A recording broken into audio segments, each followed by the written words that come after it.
अब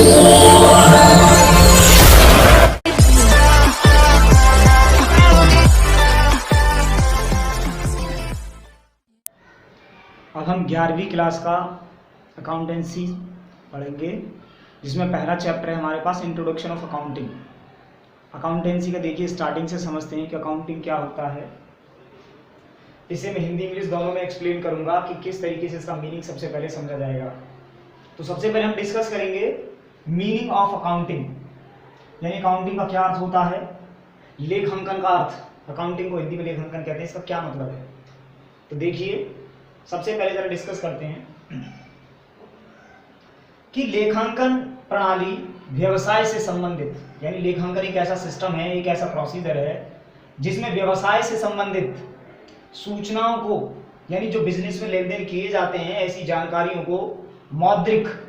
जो कि मनी टर्म्स में लिखी जाती हों, जो पैसे में लिखी जाती हों, मौद्रिक शब्दों में एकत्रित करने, उनको कलेक्ट करना, यानी जो जो लेन देन बिजनेस में हो रहे हैं उन सबको लिखना, एकत्रित करना,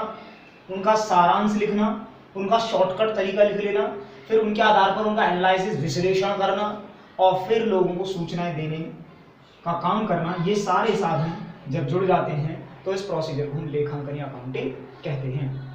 एक बार ध्यान से समझिए कि लेखांकन एक ऐसा प्रोसेस है, एक ऐसी प्रणाली है जिसमें व्यवसाय से संबंधित जानकारियों को या सूचनाओं को मौद्रिक रूप में प्रस्तुत किया जाता है,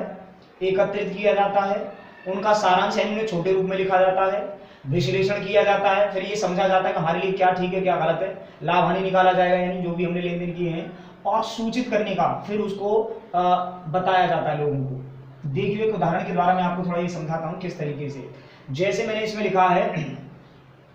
व्यवसाय से संबंधित सूचनाएं, जैसे हमने एक व्यवसाय के अंदर एक महीने में बहुत सारा माल खरीदा, बहुत सारा माल बेचा,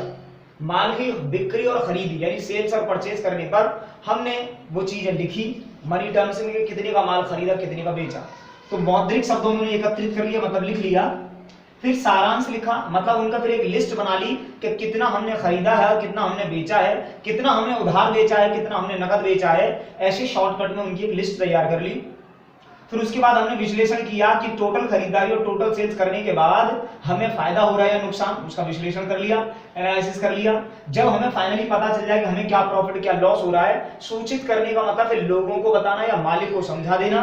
ये पूरा प्रोसेस जब किया जाता है तो उस प्रोसेस को हम अकाउंटिंग कहते हैं। एक बार इंग्लिश में समझिए इसकी डेफिनेशन को।